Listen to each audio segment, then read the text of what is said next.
Buku Mahabharata adalah Indonesia terdahulu. Bagian 9. Karya Santo Saba. Dibuat sebagai wacana keilmuan berdasar telaah dan kajian akademik, dalam upaya mengembalikan sejarah benar Indonesia.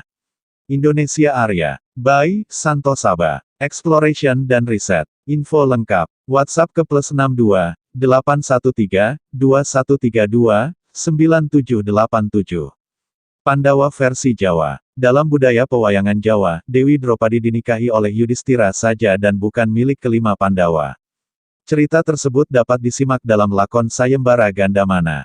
Dalam lakon tersebut dikisahkan, Yudhistira mengikuti sayembara mengalahkan Gandamana yang diselenggarakan Raja Dropada.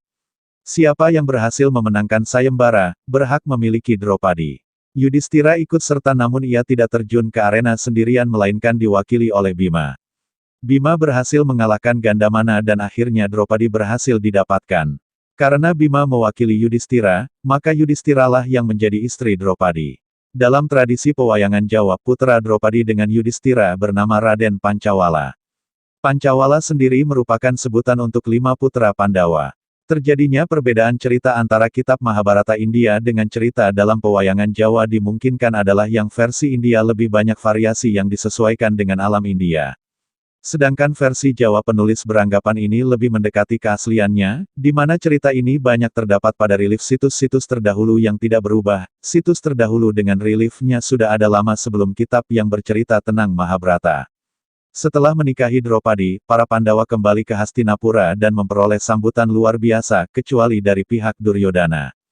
Persaingan antara Pandawa dan Korawa atas tahta Hastinapura kembali terjadi.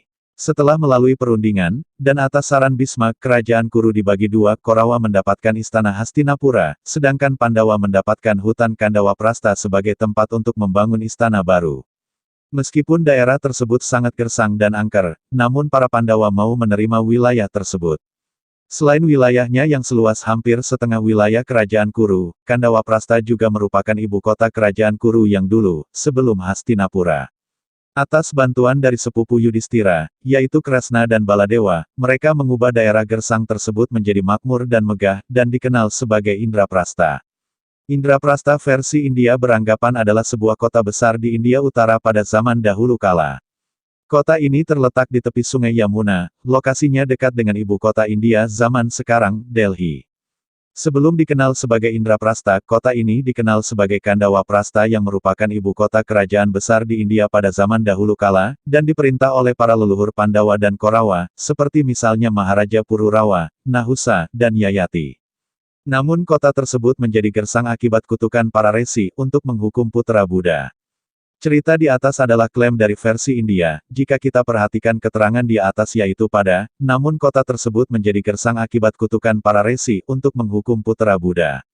Kita akan melihat suatu yang aneh yaitu pada kalimat putra Buddha, jika yang dimaksud Buddha di atas adalah Siddhartha Gautama, maka masa Gautama adalah pada sekitar tahun 500 SM, berarti putra Buddha yang dimaksud di atas tentunya setelah tahun ayahnya ada yaitu lebih dari masa itu sesudahnya.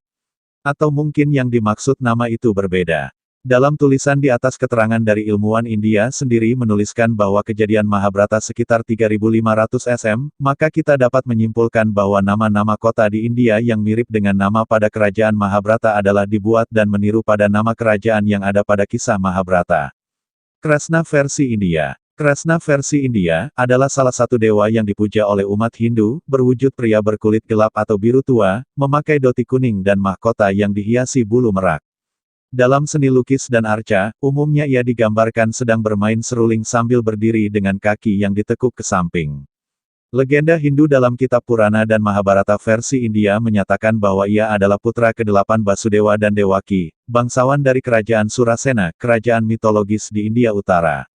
Secara umum, ia dipuja sebagai awatara inkarnasi, Dewa Wisnu ke-8 di antara 10 awatara Wisnu. Dalam beberapa tradisi perguruan Hindu, misalnya Gaudiya Vaisnava, ia dianggap sebagai manifestasi dari kebenaran mutlak, atau perwujudan Tuhan itu sendiri, dan dalam tafsiran kitab-kitab yang mengatasnamakan Wisnu atau Kresna, misalnya Bhagavata Purana, ia dimuliakan sebagai kepribadian Tuhan yang Maha Esa. Dalam Bhagavata Purana, ia digambarkan sebagai sosok penggembala muda yang mahir bermain seruling, sedangkan dalam Wiracarita Mahabharata ia dikenal sebagai sosok pemimpin yang bijaksana, sakti, dan berwibawa. Selain itu ia dikenal pula sebagai tokoh yang memberikan ajaran filosofis, dan umat Hindu meyakini Bhagavad Gita sebagai kitab yang memuat khotbah Krishna kepada Arjuna tentang ilmu rohani. Kisah-kisah mengenai Krishna muncul secara luas di berbagai ruang lingkup agama Hindu, baik dalam tradisi filosofis maupun teologis. Berbagai tradisi menggambarkannya dalam berbagai sudut pandang, sebagai dewa kanak-kanak, tukang kelakar, pahlawan sakti, dan yang maha kuasa. Kehidupan Krishna dibahas dalam beberapa susastra Hindu, yaitu Mahabharata, Hariwangsa, Bhagavata Purana, dan Wisnu Purana. Pemujaan terhadap dewa atau pahlawan yang disebut Krishna, dalam wujud Basudewa, Balakrishna atau Gopala, dapat ditelusuri sampai awal abad ke-4 SM. Pemujaan Krishna sebagai Swayam Bhagawan, atau Tuhan yang Maha Kuasa, yang dikenal sebagai Krishnaisme, muncul pada abad pertengahan dalam situasi gerakan bakti. Dari abad ke-10 M, Krishna menjadi subjek favorit dalam seni pertunjukan. Tradisi pemujaan di masing-masing daerah mengembangkan berbagai macam wujud aspek Krishna seperti Jagatnatha di Orissa, Witoba di Maharashtra dan Srinathji di Rajasthan. Sekte Gaudiya Vaishnava yang terpusat pada pemujaan kepada Krishna didirikan pada abad ke-16, dan sejak tahun 1960-an juga telah menyebar di dunia barat, sebagian besar disebabkan oleh Organisasi Masyarakat Internasional Kesadaran Krishna International Society for Krishna Consciousness, ISKCON. Dalam aksara Dewanagari, karena ditulis garis bawahna, dibaca Krishna, dengan bunyi konsonan silabis, atau disebut pula vokal. Dalam aksara Dewanagari disimbolkan dengan R, sedangkan dalam alfabet fonetis internasional disimbolkan dengan huruf R. Dalam aksara Jawa, huruf vokal R tersebut dialih-aksarakan sebagai huruf pacerek, huruf Rarepa dalam aksara Bali, yang melambangkan bunyi Re, daripada R, ditulis dengan huruf Latin Re, karena bunyi konsonan silabis R seperti dalam bahasa Sanskerta tidak terdapat dalam bahasa Jawa dan Bali. Maka dari itu kata garis bawahna dialih-aksarakan menjadi Krishna, dibaca Krasna. Kata karna dalam bahasa Sanskerta India pada dasarnya merupakan kata sifat yang berarti, hitam, gelap, atau biru tua. Kata tersebut berhubungan dengan kata kren, hitam, dalam rumpun bahasa Slavia. Sebagai kata benda feminin, kata Krishna digunakan dengan makna, malam, hitam, kegelapan, dalam kitab suci Rigveda, dan sebagai iblis atau jiwa kegelapan dalam Mandala, bab 4 Rigveda. Untuk nama diri, kata Krishna muncul dalam Mandala 8 sebagai nama seorang penyair. Sebagai salah satu nama Wisnu, kata Krishna terdaftar sebagai nama ke-57 dalam kitab Wisnu Sahasranama, 1000 nama Wisnu. Berdasarkan nama tersebut, Krishna seringkali digambarkan dalam arca dengan kulit hitam maupun biru. Krishna juga dikenal dengan berbagai macam nama, julukan, dan gelar, yang mencerminkan berbagai atribut dan hal-hal yang berkaitan dengannya. Dalam kitab Mahabharata India dan Bhagavad Gita, Krishna disebut dengan berbagai nama, sesuai karakteristiknya. Beberapa nama tersebut diantaranya, Asyuta, yang kekal, teguh, Arisudana, penghancur musuh. Bhagawan, yang maha kuasa, Gopala, pelindung sapi, Gowinda, penggembala sapi, Hresikesa, penguasa indria, Janardana, juru selamat umat manusia, Kesawa, yang berambut indah, Kesinisudana, pembunuh raksasa Kesi. Madawa, suami Dewi Keberuntungan, Madhusudana, pembunuh raksasa Madu, Mahabahu, yang berlengan perkasa, Mahayogi, rohaniwan agung, Purusottama, manusia utama, yang berkepribadian paling baik, Warsneya, keturunan Uresni, Basudewa, Wisnu, Yadawa, keturunan Yadu, Yogeswara, penguasa segala kekuatan batin. Di antara berbagai namanya, yang terkenal adalah Gowinda, penggembala sapi, atau Gopala, pelindung para sapi, merujuk kepada pengalaman masa kecil Krishna di Braj. Beberapa nama lainnya dianggap penting bagi wilayah tertentu, misalnya, Jagatnatha, penguasa alam semesta terkenal di Puri, India Timur. Krishna dapat dikenali secara mudah dengan mengamati atribut-atributnya. Dalam wujud arca, Krishna digambarkan berkulit hitam atau gelap, atau bahkan putih. Krishna dalam budaya pewayangan Jawa. Krishna digambarkan berkulit hitam, sedangkan di Bali, ia digambarkan berkulit hijau. Dalam penggambaran umum misalnya lukisan modern, Krishna biasanya digambarkan sebagai pemuda berkulit biru. Warna hitam merupakan warna Dewa Wisnu menurut konsep Nawadewata, sedangkan biru melambangkan keberanian, kebulatan tekad, pikiran yang mantap dalam menghadapi situasi sulit, serta kesadaran yang sempurna. Warna biru juga melambangkan langit dan laut, masing-masing bermakna luas dan dalam yang membentuk suatu ketidakterbatasan, sama halnya seperti Wisnu. Dia seringkali tampil dengan dhoti, semacam kemben, berbahan sutra berwarna kuning, melambangkan cahaya yang melenyapkan kegelapan. Kepalanya dihiasi mahkota dengan bulu merak, melambangkan galaksi berwarna-warni dalam kegelapan, atau pusat energi di atas indria. Penggambaran umum biasanya menampilkannya sebagai anak kecil, atau seorang lelaki dalam gaya santai, sedang memainkan seruling. Dalam wujud ini, ia biasanya ditampilkan berdiri dengan kaki yang ditekuk ke samping. Kadangkala ditemani para sapi, menegaskan posisinya sebagai penggembala ilahi, Govinda. Dalam agama Hindu India, sapi dianggap suci karena melambangkan ibu pertiwi. Patung Kresna di Singapura yang menggambarkan adegan dalam Mahabharata, ketika ia menunjukkan wujud aslinya kepada Arjuna, sesaat sebelum perang di Kuruksetra dimulai. Peran Kresna sebagai kusir kereta Arjuna di medan perang Kuruksetra, seperti yang tergambar dalam Wiracarita Mahabharata, adalah subjek umum lain dalam penggambaran Kresna. Dalam hal ini, ia ditampilkan sebagai sosok pria, seringkali dengan karakteristik dewa-dewi dalam kesenian Hindu, misalnya banyak lengan maupun kepala, dan dengan atribut Wisnu, misalnya cakra. Sebagai seorang kusir biasa, ia ditampilkan dengan dua lengan. Penggambaran dalam kuil seringkali menampilkan Kresna sebagai seorang pria yang berdiri tegak, dalam gaya formal. Dapat ditampilkan sendirian, dapat pula dengan figure terkait dengannya, Balarama, Baladewa, kakaknya, dan Subadra, saudari tirinya, atau istrinya yang utama yaitu Rukmini dan Satyabama. Seringkali Kresna digambarkan bersama dengan kekasihnya dari kaum Gopi, wanita pemerah susu, Radha. Sekte Vaisnava di Manipur India tidak memuja Kresna saja, tetapi juga aspeknya sebagai Radha Krishna, kombinasi antara Kresna dan Radha. Hal ini juga merupakan karakteristik dari aliran Rudra Sampradaya dan Nimbarka Sampradaya, demikian pula aliran kepercayaan Swaminarayan. Tradisi tersebut memuliakan Radha Ramana, yang dipandang oleh pengikut Gaudiya sebagai wujud Radha Krishna. Kresna juga digambarkan dan dipuja sebagai anak kecil, Bala Kresna, dengan posisi merangkak atau menari, biasanya dengan mentega di tangannya. Perbedaan di masing-masing daerah tentang penggambaran Kresna dapat teramati dalam wujudnya yang bermacam-macam, misalnya Jagatnatha di Orissa, Witoba di Maharashtra dan Srinathji di Rajasthan. Kresna dalam karya sastra India. Sastra terawal di India yang secara eksplisit menyediakan deskripsi terperinci tentang Kresna sebagai seorang tokoh adalah kitab Mahabharata versi India. Pada kitab tersebut ia digambarkan sebagai perwujudan Dewa Wisnu. Kresna adalah tokoh yang muncul di berbagai cerita utama dalam Wiracarita tersebut. 18 bab dalam jilid Mahabharata India ke-6, Bhisma Parwa, merupakan bagian istimewa yang menjadi kitab tersendiri yang disebut Bhagavad Gita, mengandung khotbah Kresna kepada Arjuna, sepupunya sendiri, dengan latar belakang sesaat sebelum perang Kuruksetra, Bharatayuddha, dimulai. Akan tetapi perincian kehidupan Kresna saat kanak-kanak dan remaja tidak terdapat dalam Wiracarita tersebut, melainkan dalam Bhagavata Purana, Wisnu Purana, Brahma Waiwarta Purana, dan Hariwangsa. Kitab Bhagavata Purana dan Wisnu Purana India diagungkan oleh pengikut Vaisnava, sedangkan Hariwangsa adalah kitab pendukung yang menjelaskan hal yang belum dibahas dalam Wiracarita Mahabharata India.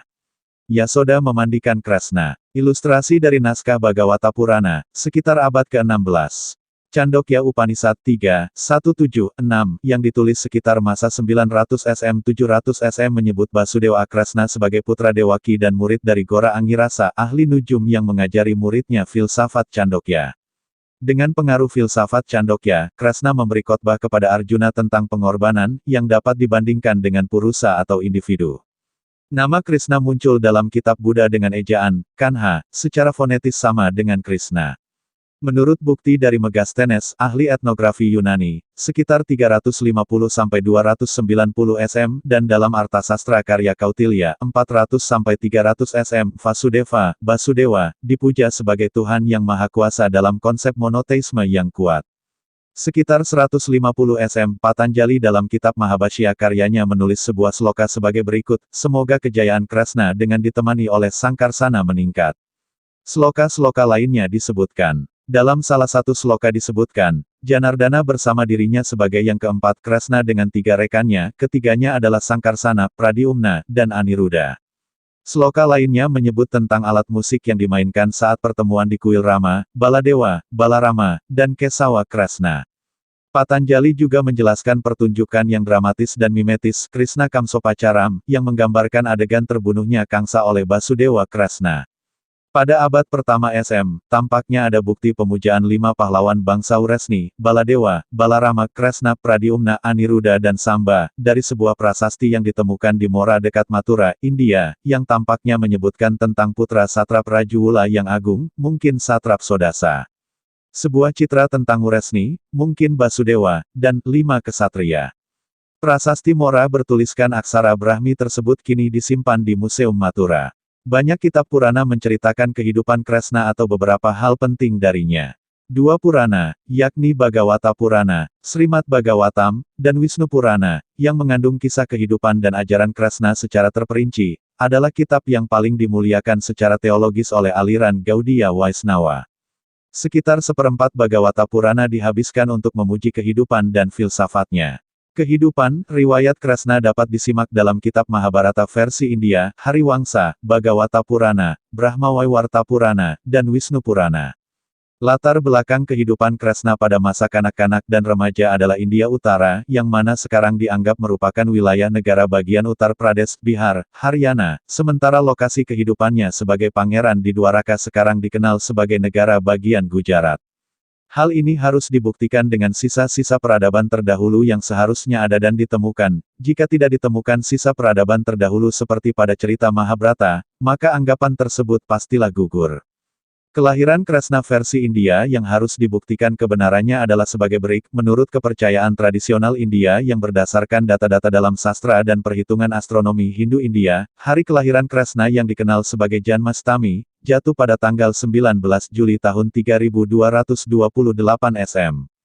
Menurut Itihasa, Wiracarita Hindu India, dan Purana, mitologi Hindu India, Kresna merupakan anggota keluarga bangsawan di Mathura, ibu kota kerajaan Surasena di India Utara, kini dianggap kawasan Uttar Pradesh.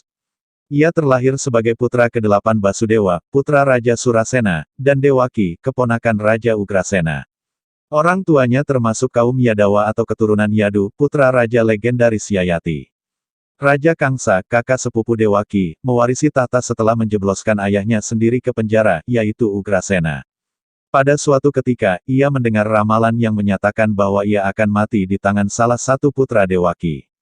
Karena mencemaskan nasibnya, ia mencoba membunuh Dewaki, namun Basudewa mencegahnya. Basudewa menyatakan bahwa mereka bersedia dikurung dan berjanji akan menyerahkan setiap putra mereka yang baru lahir untuk dibunuh. Setelah 6 putra pertamanya terbunuh, dan Dewaki kehilangan putra ketujuhnya, maka lahirlah Kresna. Karena hidup Kresna terancam bahaya, maka ia diselundupkan keluar penjara oleh Basudewa dan dititipkan pada Nanda dan Yasoda, sahabat Basudewa di Vrindavan. Dua saudaranya yang lain juga selamat yaitu, Baladewa alias Balarama putra ketujuh Dewaki, dipindahkan secara ajaib ke janin Rohini, istri pertama Basudewa, dan Subadra putra dari Basudewa dan Rohini yang lahir setelah Baladewa dan Kresna. Menurut kitab Bhagavata Purana India, Kresna lahir tanpa hubungan seksual, melainkan melalui transmisi mental dari pikiran Basudewa ke rahim Dewaki. Umat Hindu India meyakini bahwa pada masa itu, jenis ikatan tersebut dapat dilakukan oleh makhluk-makhluk yang mencapainya. Tempat yang dipercaya oleh para pemujanya untuk memperingati hari kelahiran Kresna kini dikenal dan dianggap sebagai Krishna Janmabhoomi, di mana sebuah kuil didirikan untuk memberi penghormatan kepadanya. Masa kanak-kanak dan remaja Kresna dibesarkan oleh Nanda dan Yasoda, anggota komunitas penggembala sapi yang ada di Vrindavana.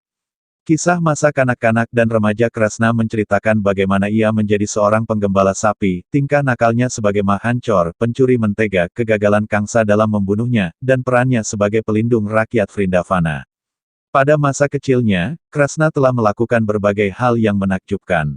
Ia membunuh berbagai raksasa, di antaranya Putana, raksasa wanita Kesi, raksasa kuda Agasura, raksasa ular, yang diutus oleh Kangsa untuk membunuh Kresna. Ia juga menjinakkan naga Kalia, yang telah meracuni air sungai Yamuna dan menewaskan banyak penggembala. Dalam kesenian Hindu India, seringkali Kresna digambarkan sedang menari di atas kepala naga Kalia yang bertudung banyak. Jejak kaki Kresna memberi perlindungan kepada Kalia sehingga Garuda, musuh para naga, tidak akan berani mengganggunya. Kresna dipercaya mampu mengangkat Bukit Govardhana untuk melindungi penduduk Vrindavana dari tindakan Indra, pemimpin para dewa yang semena-mena dan mencegah kerusakan lahan hijau Govardhana. Indra dianggap sudah terlalu besar hati dan marah ketika Kresna menyarankan rakyat Vrindavana untuk merawat hewan dan lingkungan yang telah menyediakan semua kebutuhan mereka, daripada menyembah Indra setiap tahun dengan menghabiskan sumber daya mereka. Gerakan spiritual yang dimulai oleh Kresna memiliki sesuatu di dalamnya yang melawan bentuk ortodoks penyembahan dewa-dewa Weda seperti Indra.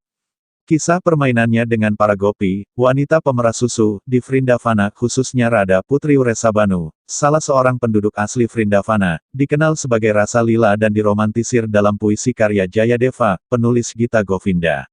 Hal ini menjadi bagian penting dalam perkembangan tradisi Bhakti Kresna yang memuja Radha Krishna di India.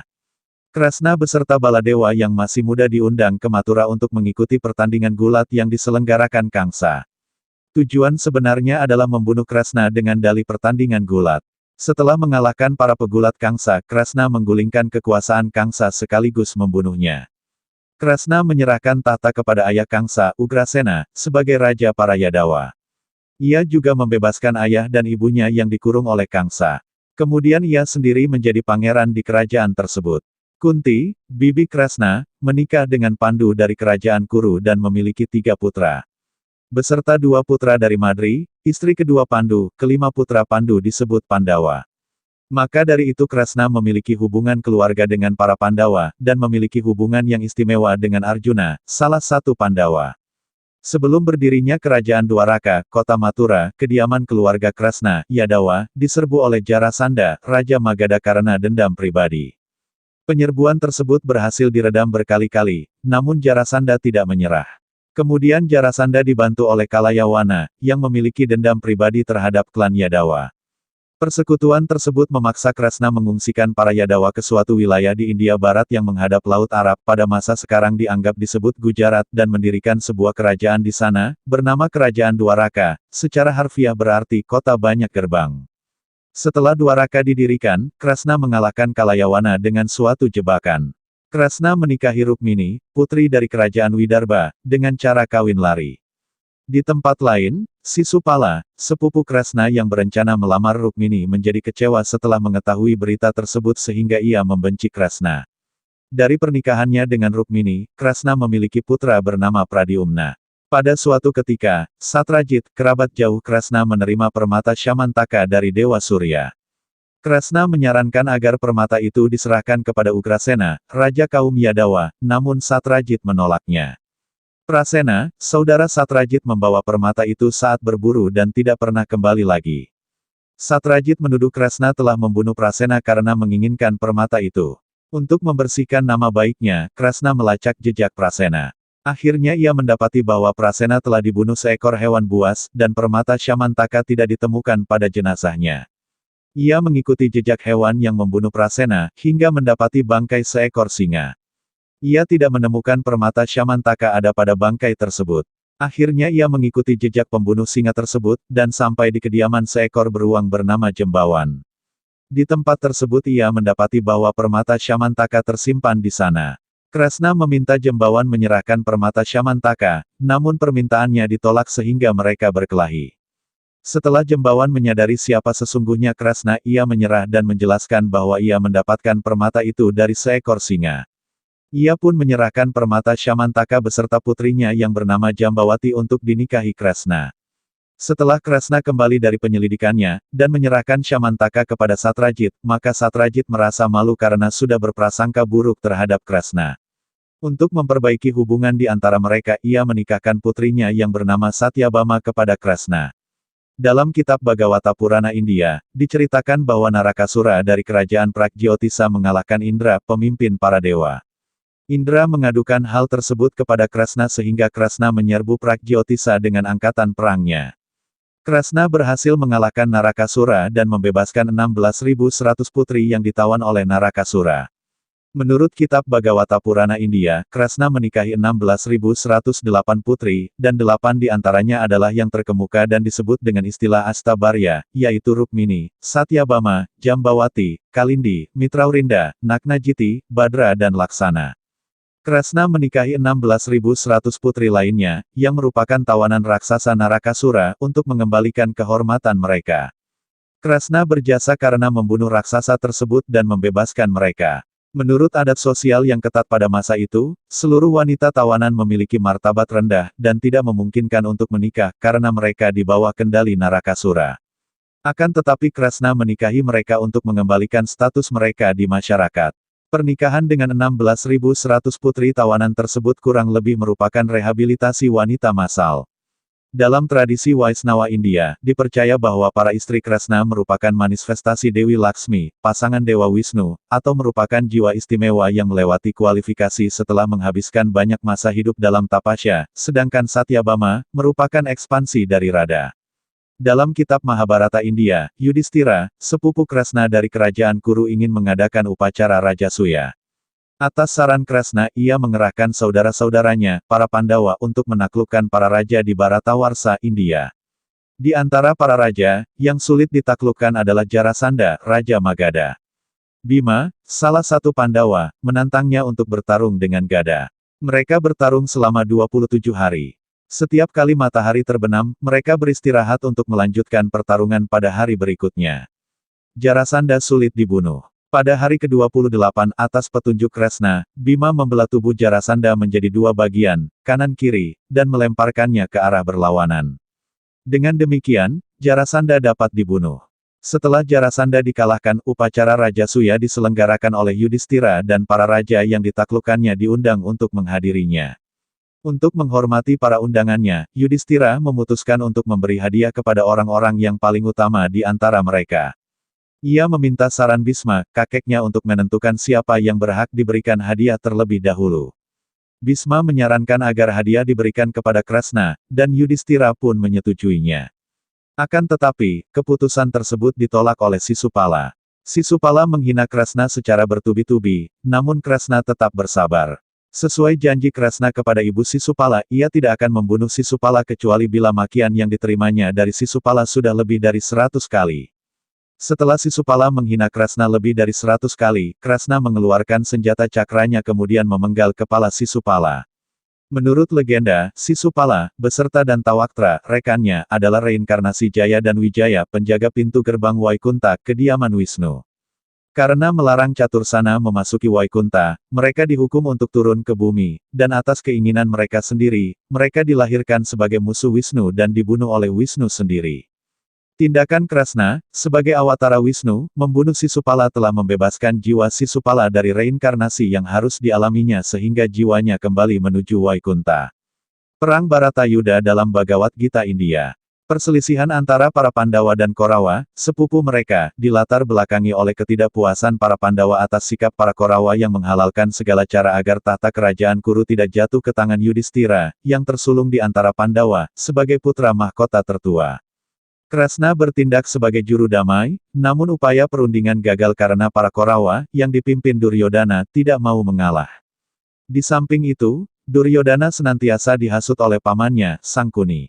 Saat keputusan perang tidak terelakkan lagi, hampir seluruh raja di Bharatawarsha, India, diminta untuk berpartisipasi, dan akhirnya semuanya menjadi dua pihak, yaitu pihak Pandawa dan Korawa. Kresna menawarkan kesempatan kepada dua pihak untuk memilih pasukannya atau dirinya sendiri, namun dengan kondisi tidak membawa senjata apapun.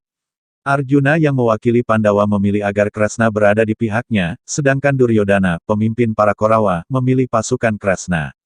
Saat tiba waktunya untuk berperang, Kresna bertindak sebagai kusir kereta perang Arjuna, karena sesuai dengan perjanjian bahwa ia tidak akan membawa senjata apapun.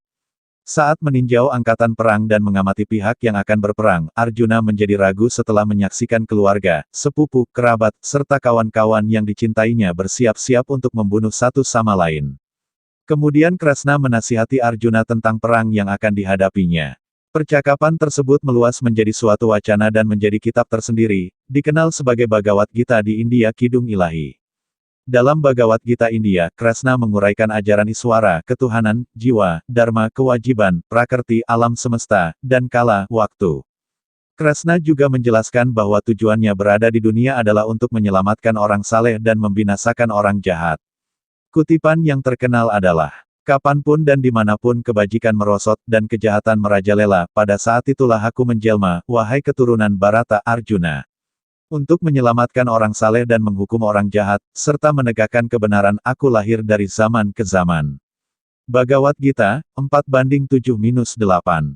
Saat Yudhistira merasa tertekan atas kekalahan yang diterima pihaknya pada hari pertama, Kresna tetap optimis bahwa kemenangan sudah pasti akan diraih Yudhistira karena ia bertindak di jalan yang benar dan telah mendapat restu dari Bhisma, kakeknya sendiri, sekaligus kesatria tua yang harus dihadapinya dalam perang itu, sesaat sebelum perang dimulai. Seperti halnya Kresna, Bhisma juga berkata bahwa kemenangan pasti akan diraih Yudhistira dan ia mendoakan cucunya itu agar mencapai kejayaan, meskipun mereka harus saling menyerang dalam perang. Seringkali Kresna meminta Arjuna agar segera mengalahkan Bhisma, kakek para Pandawa dan Korawa. Keraguan Arjuna membuat Kresna marah sehingga ia mencopot roda keretanya sebagai pengganti cakram untuk membunuh Bhisma. Akan tetapi tindakannya segera dicegah oleh Arjuna yang berjanji bahwa ia akan mengalahkan kesatria tua tersebut pada hari berikutnya. Setelah para Pandawa mengetahui kelemahan Bhisma pada hari berikutnya, Kresna menginstruksikan Srikandi, putra Raja Drupada agar menghadapi Bhisma, dengan ditemani oleh Arjuna. Bhisma, yang merasa bahwa Srikandi telah dilahirkan untuk membunuhnya, sulit menghindari serangan Arjuna yang bersembunyi di belakang Srikandi. Akhirnya Bhisma dikalahkan pada hari ke-10. Kresna juga membantu Arjuna dalam membunuh Jayadrata, kesatria Korawa yang menahan para Pandawa dalam usaha menyelamatkan Abhimanyu, putra Arjuna, yang terkurung dalam formasi Cakrabyuha dan terbunuh oleh serangan serentak yang dilancarkan 8 kesatria Korawa. Kresna juga meruntuhkan semangat Drona, komandan tentara Korawa, pengganti Bhisma, setelah ia memberi isyarat pada Bima untuk membunuh seekor gajah perang bernama Aswatama, nama yang serupa dengan nama putra semata wayang Drona. Pandawa berteriak bahwa Aswatama mati, namun Drona enggan mempercayainya sebelum ia mendengar langsung dari Yudhistira yang dikenal sebagai orang yang tidak pernah berbohong. Kresna tahu bahwa Yudhistira tidak akan berdusta, maka ia mengatur siasat agar Yudhistira tidak berbohong namun Drona menganggap putranya telah gugur. Saat ditanya oleh Drona, Yudhistira berkata Aswatama mati. Entah gajah, entah manusia. Tetapi setelah Yudhistira mengucapkan kalimat pertama, tentara Pandawa yang telah diperintah oleh Kresna segera membuat kegaduhan dengan membunyikan genderang perang dan sangkakala, sehingga Drona tidak mendengar kalimat kedua yang diucapkan Yudhistira dan percaya bahwa putranya telah gugur. Setelah dilanda duka cita, Drona meletakkan senjatanya, dan kesempatan itu dimanfaatkan oleh Drestadyumna untuk memenggal kepalanya. Saat Arjuna bertarung melawan Karna, roda kereta Karna terperosok ke dalam genangan lumpur. Saat Karna mencoba mengangkat keretanya dari lumpur, Kresna mengingatkan Arjuna tentang tindakan Karna dan Korawa lainnya yang telah melanggar peraturan dalam peperangan saat menyerang dan membunuh Abhimanyu secara serentak, dan ia meyakinkan Arjuna untuk menempuh cara yang sama untuk membunuh Karna. Maka Arjuna memenggal kepala Karna saat kesatria itu sedang berusaha mengangkat keretanya dari lumpur. Menjelang hari puncak peperangan, Duryodhana menemui Gandhari, ibunya untuk meminta anugerah agar seluruh tubuhnya kebal dari segala serangan. Untuk itu, ia harus datang dalam keadaan telanjang bulat. Kresna mengolok-oloknya sehingga ia menjadi malu. Ia memutuskan untuk menutupi selangkangannya dengan kulit pisang saat menemui ibunya. Setelah Duryodhana tiba, Gandhari membuka penutup matanya dan mencurahkan kekuatan dari matanya ke tubuh Duryodhana, tetapi ia kecewa setelah mengetahui bahwa Duryodhana menutupi selangkangan dan paha sehingga daerah itu tidak akan kebal. Ketika Duryodhana bertarung dengan Bima, serangan Bima tidak berpengaruh bagi Duryodhana. Untuk menyelesaikannya, Kresna mengingatkan Bima akan janjinya untuk membunuh Duryodhana dengan cara memukul pahanya. Bima pun melakukannya, meskipun melanggar peraturan, mengingat bahwa Duryodhana sendiri telah melanggar dharma pada perbuatannya pada masa lalu. Dengan demikian, strategi Kresna telah membantu Pandawa memenangkan perang dengan menjatuhkan seluruh pemimpin tentara Korawa tanpa perlu mengangkat senjatanya. Ia juga menghidupkan kembali Parikesit, cucu Arjuna yang diserang dengan senjata Brahmastra oleh Aswatama saat berada di dalam janin ibunya. Di kemudian hari, Parikesit menjadi penerus Pandawa. Kehidupan di kemudian hari setelah perang usai, Yudhistira diangkat sebagai Raja Kuru, dengan pusat pemerintahan di Hastinapura. Ia memerintah selama 36 tahun. Sementara itu Kresna tinggal bersama kaumnya di Dwaraka. Karena Samba, putra Kresna, dan beberapa pemuda Yadawa telah mengolok-olok para resi yang mengunjungi Dwaraka, maka kaum Yadawa dikutuk agar hancur dengan menggunakan senjata gada yang dikeluarkan dari perut Samba. Atas perintah Ugrasena, senjata tersebut dihancurkan hingga menjadi debu lalu dibuang ke laut. Debu tersebut hanyut ke tepi pantai Prabhasya dan tumbuh menjadi semacam tanaman rumput, disebut eruka. Pada suatu perayaan, kaum Yadawa mengunjungi Prabasya dan berpesta pora di sana. Karena pengaruh minuman keras, mereka mabuk dan saling hantam. Perkelahian pun berubah menjadi pembunuhan massal. Saat menyaksikan kaumnya saling bunuh, Krasna menggenggam rumput eruka dan melemparkannya ke tengah percekcokan tersebut yang mengakibatkan ledakan hebat sehingga membunuh hampir seluruh kaum Yadawa yang ada di sana. Setelah kehancuran kaumnya, Baladewa meninggalkan tubuhnya dengan cara melakukan yoga. Sementara itu, Krasna memasuki hutan dan duduk di bawah pohon untuk bermeditasi. Mahabharata versi India menyatakan bahwa seorang pemburu bernama Jara mengira sebagian kaki kiri Krasna yang tampak sebagai seekor rusa sehingga ia menembakkan panahnya, menyebabkan Krasna terluka secara fana, sampai berujung ke kematiannya. Saat jiwa Krasna mencapai surga, tubuhnya dikremasi oleh Arjuna. Menurut sumber-sumber dari Purana India, kepergian Krasna menandai akhir zaman Dwapara Yuga dan dimulainya Kali Yuga, yang dihitung jatuh pada tanggal 17/18 Februari tahun 3102 sebelum Masehi. Para guru aliran Vaishnava India, misalnya Ramanuja dan aliran Gaudiya Vaishnava memandang bahwa tubuh Krasna seutuhnya merupakan tubuh spiritual sehingga tidak akan pernah membusuk karena hal ini tampaknya merupakan perspektif dalam Bhagavata Purana. Krasna tidak pernah disebut menua atau menjadi uzur dalam penggambaran secara historis dalam berbagai Purana, meskipun telah melewati beberapa dasawarsa, tetapi ada alasan untuk sebuah perdebatan apakah ini menunjukkan bahwa ia tidak memiliki tubuh material, karena pertempuran dan deskripsi lain dari Wiracarita Mahabharata India jelas menunjukkan indikasi bahwa ia tampaknya tunduk pada keterbatasan alam. Sementara kisah pertempuran tampaknya menunjukkan keterbatasan, Mahabharata India juga menceritakan berbagai kisah saat Krasna tidak tunduk pada keterbatasan, seperti cerita ketika Duryodhana mencoba untuk menangkap Krasna namun tubuhnya memancarkan api yang menunjukkan semua ciptaan ada dalam dirinya. Krasna dalam aliran Vaishnava India. Pemujaan terhadap Krasna merupakan suatu bagian dari aliran Vaishnava, Vaishnavisme, aliran agama Hindu India yang menganggap Wisnu sebagai Tuhan yang Maha Kuasa dan memuliakan berbagai awatara, penjelmaan, yang terkait dengannya, termasuk pasangan, sakti, dewi, dewa itu sendiri, serta orang suci maupun guru yang menyebarkan ajarannya. Secara istimewa Krasna dipandang sebagai penjelmaan Wisnu seutuhnya, atau sebagai wujud Wisnu itu sendiri. Bagaimanapun juga, hubungan yang pasti antara Krasna dan Wisnu terasa kompleks dan bermacam-macam. Kadangkala Krasna dianggap sebagai dewa tersendiri, yang memiliki kekuasaan penuh tanpa ketergantungan. Di antara berbagai macam dewa, Krasna sangat penting, dan tradisi dalam garis perguruan Vaishnava biasanya terpusat kepada Wisnu maupun Krasna, sebagai dewa yang dipuja. Istilah Krasnaisme digunakan untuk menyebut sekte pemuja Krasna, sementara istilah Vaishnavisme untuk sekte yang terpusat kepada Wisnu dan Krasna dianggap sebagai awatara, daripada Tuhan yang Maha Kuasa. Seluruh tradisi Vaishnava di India menganggap Krasna merupakan awatara Wisnu, kadangkala Krasna disamakan dengan Wisnu, sementara beberapa tradisi lainnya, misalnya Gaudiya Vaishnava, Walabha Sampradaya dan Nimbarka Sampradaya, menganggap Krasna sebagai Swayam Bhagawan, wujud asli Tuhan, atau Tuhan itu sendiri. Swaminarayan, pendiri aliran Swaminarayana Sampradaya juga memuja Krasna sebagai Tuhan.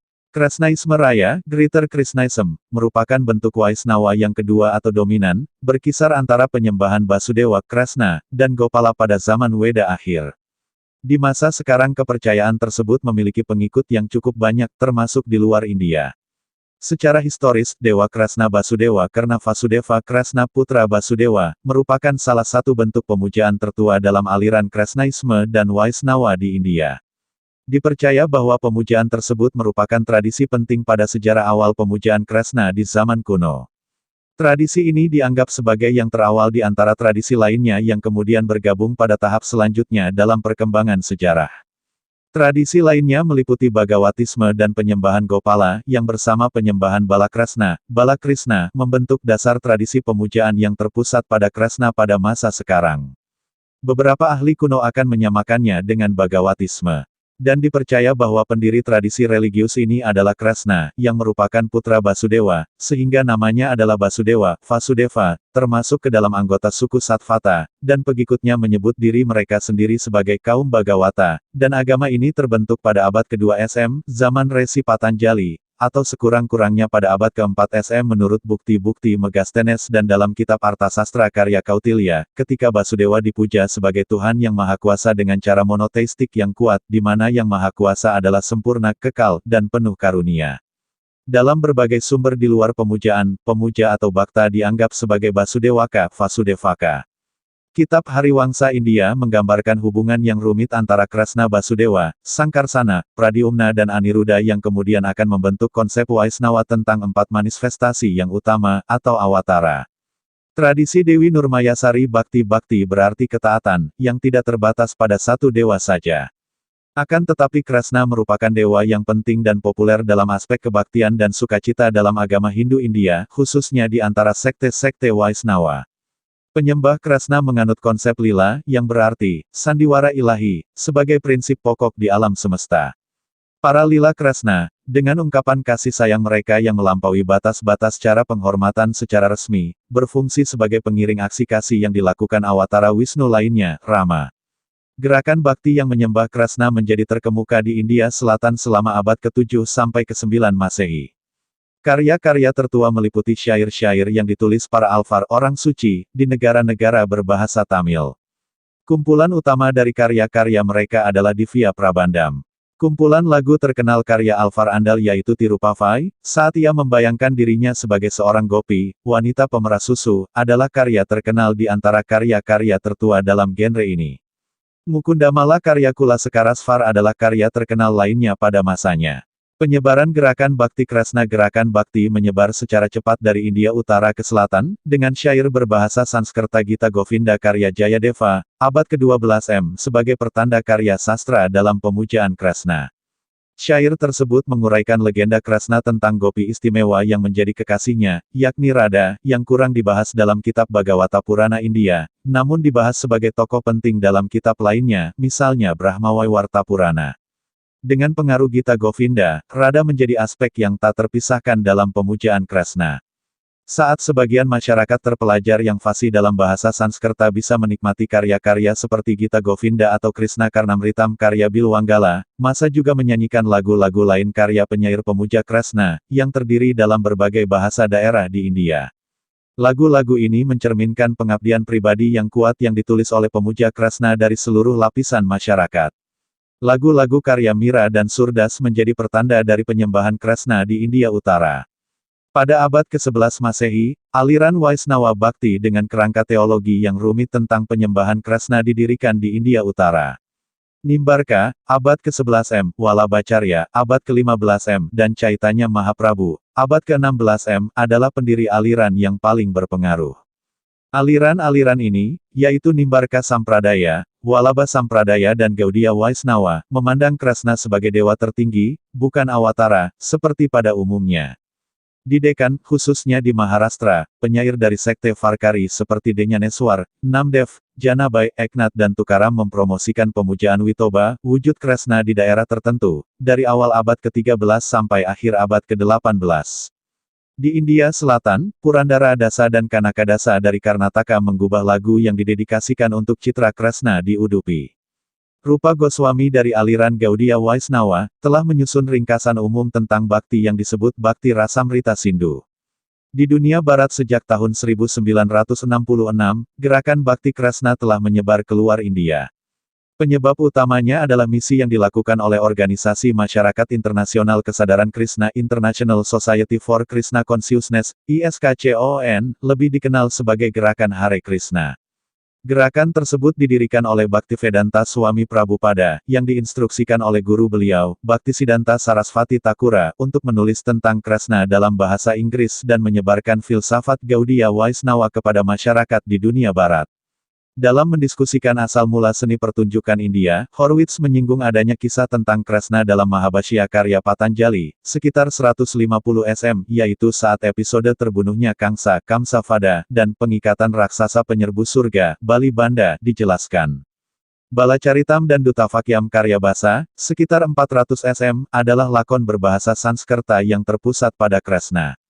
Mulanya hanya pembeberan masa kecilnya, dan kemudian lakon satu babak yang berdasarkan satu episode dalam Mahabharata India, saat Krishna berusaha mendamaikan dua sepupu yang bertikai. Sejak abad ke-10 M, dengan berkembangnya gerakan Bhakti, Krishna menjadi subjek favorit dalam kesenian. Lagu-lagu Gita Govinda menjadi terkenal di antero India, dan terdapat banyak imitasi. Lagu tersebut disusun oleh penyair gerakan bakti, dimasukkan ke dalam kelompok lagu rakyat maupun klasik.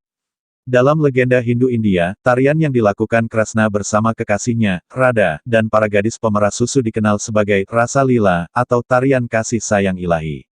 Rasa Lila menjadi tema populer dalam tari Bharatanatyam, Odissi dan Kuchipudi. Rasa Lila menjadi bentuk seni pertunjukan rakyat populer di Mathura, Vrindavan di Uttar Pradesh, khususnya selama Hari Raya Krishna Janmashtami dan Holi, dan di antara berbagai pengikut Gaudiya Vaishnava di wilayah tersebut. Rasa Lila juga dihormati sebagai salah satu festival nasional di Assam. Dalam kitab Bhagavata Purana India dinyatakan bahwa siapapun yang mendengarkan atau menggambarkan rasa lila dengan penuh keyakinan maka akan mencapai pengabdian atas rasa cinta sejati, dari Krishna, Suda Bhakti. Tarian Satria, yang diciptakan oleh tokoh suci Vaishnava dari Assam, Sankardeva, memuliakan kebajikan dari Krishna. Pada abad pertengahan, di Maharashtra tercipta suatu bentuk seni bercerita yang dikenal sebagai Harikatha, yang menceritakan kisah-kisah dan ajaran Vaishnava melalui musik, tarian, dan urutan narasi, dan kisah tentang Krishna adalah salah satu bagiannya. Tradisi ini berkembang hingga ke Tamil Nadu dan negara bagian India lainnya di sebelah selatan, dan kini populer di seluruh India. Krishna Lila Tarangini karya Narayana Tirta, abad ke-17 M, yang menyediakan unsur-unsur dari lakon musikal Bhagavata Mela menceritakan kisah Krishna semenjak lahir hingga pernikahannya dengan Rukmini. Tyagaraja, abad ke-18 M, menulis beberapa karya yang sama tentang Krishna, disebut Nauka Caritam. Penuturan Krishna dari berbagai Purana dipentaskan dalam Yaksagana, seni pertunjukan asli dari daerah Karnataka, India. Banyak film dalam berbagai bahasa di India telah dibuat berdasarkan cerita ini.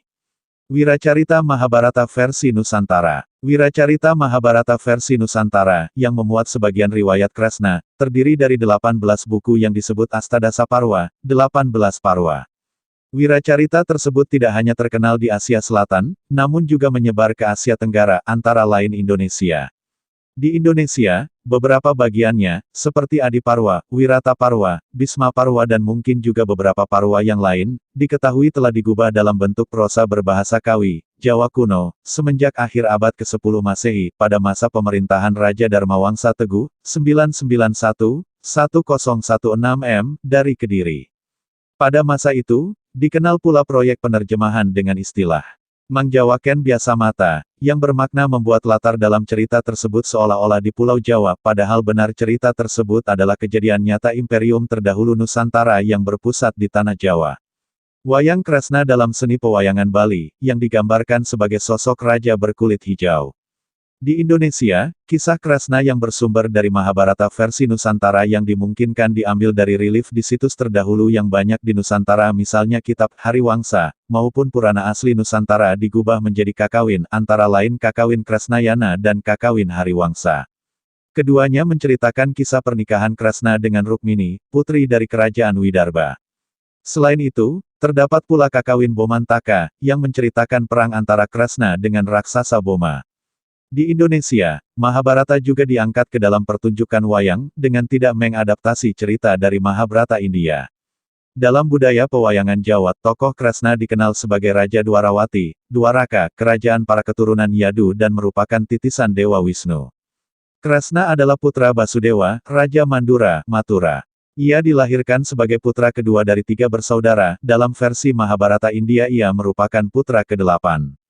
Kakaknya bernama Baladewa, Balarama alias Kakrasana, dan adiknya dikenal sebagai Sembadra, Subadra, yang dinikahi oleh Arjuna, sepupunya dari pihak ibu. Krishna memiliki 3 orang istri dan 3 orang anak. Para istrinya yaitu Dewi Jembawati, Dewi Rukmini, dan Dewi Satyabama. Menurut pewayangan, anak-anaknya adalah Raden Boma Narakasura, Raden Samba, dan Siti Sundari. Pada lakon Baratayuda, yaitu perang antara Pandawa melawan Korawa, beliau berperan sebagai sais atau kusir kereta perang Arjuna. Ia juga merupakan salah satu penasihat utama pihak Pandawa. Sebelum perang melawan Karna, atau dalam babak yang dinamakan Karna Tanding, beliau memberikan wejangan panjang lebar kepada Arjuna. Dalam budaya pewayangan, Krishna dikenal sebagai tokoh yang sangat sakti. Ia memiliki kemampuan untuk meramal, berubah bentuk menjadi raksasa, dan memiliki bunga Wijaya Kusuma yang dapat menghidupkan kembali orang mati. Ia juga memiliki senjata yang dinamakan Cakra Baswara yang mampu digunakan untuk menghancurkan dunia. Pusaka-pusaka sakti yang dimilikinya antara lain senjata cakra, terompet kerang, sangkakala, bernama Pancajahnya, kaca paesan, aji pameling dan aji kaurastawan. Basudewa dalam Jainisme. Menurut ajaran Jainisme India, terdapat 3 serangkai, yaitu seseorang yang bergelar Basudewa bersama kakaknya yang bergelar Baladewa, dan musuh mereka yang bergelar Pratibasudewa. 3 serangkai tersebut lahir pada setiap zaman dan dengan nama yang berbeda-beda. Baladewa adalah penegak prinsip Jainisme tentang tindak tanpa kekerasan.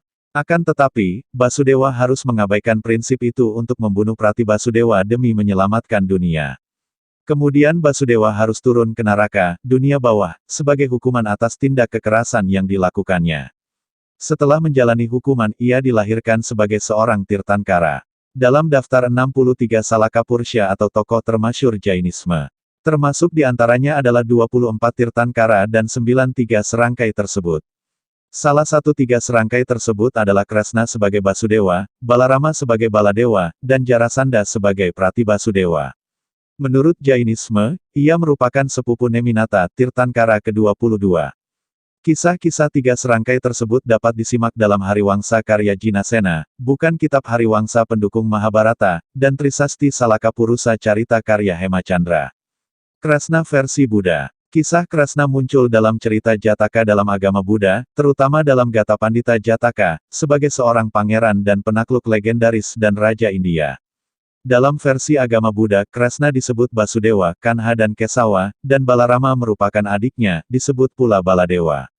Detailnya menyerupai cerita yang dimuat dalam kitab Bhagavata Purana. Basudewa, beserta 9 saudaranya yang lain, semuanya merupakan pegulat yang kuat beserta kakak perempuannya, Anjana, merebut seluruh Jambudwipa ini diklaim sebagai India, sedangkan penulis mengklaim ini adalah Pulau Jawa, setelah memenggal paman mereka yang dianggap kejam, yakni Raja Kangsa, kemudian seluruh raja di Jambudwipa dengan menggunakan cakra sudarsana miliknya. Sebagian besar cerita yang memuat kekalahan Kangsa mengikuti cerita yang terkandung dalam Bhagavata Purana. Seperti yang diceritakan dalam Mahabharata India, semua saudaranya pada akhirnya tewas karena kutukan resikan Hadipayana, biasa, juga dikenal sebagai Kresna Dwipayana. Kresna sendiri tertusuk oleh senjata pemburu karena suatu kesalahpahaman, meninggalkan Anjana Dewi, satu-satunya anggota keluarganya yang masih hidup. Setelah itu, riwayatnya tidak disebutkan lagi.